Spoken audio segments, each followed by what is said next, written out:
Natives. We've covered purposeful destruction of state entities so as to enrich their family and networks. Let's discuss a live case. The South African Post Office. Hello, PPMO ecosystem. We're now in June 2022. A month ago, if you went to a post office to send something, this is what you would have been likely told. We do not provide that service anymore. Got to ABC retailer. Our scale's not working to weigh your package. We do not have large envelopes. It will take long with the post office. Go to ABC. We're expensive at the post office. They will steal your package and it may get lost, etc. Currently in June.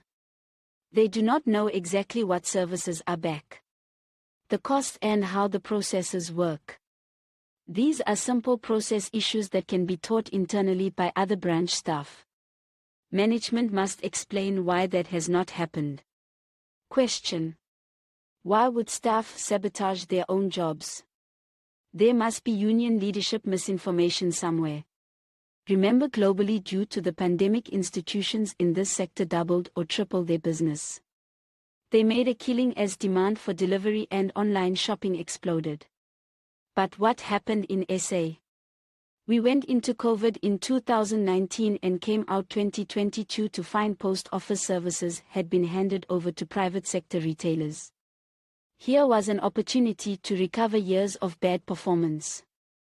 But instead they hand over lucrative and growing unit to the private sector.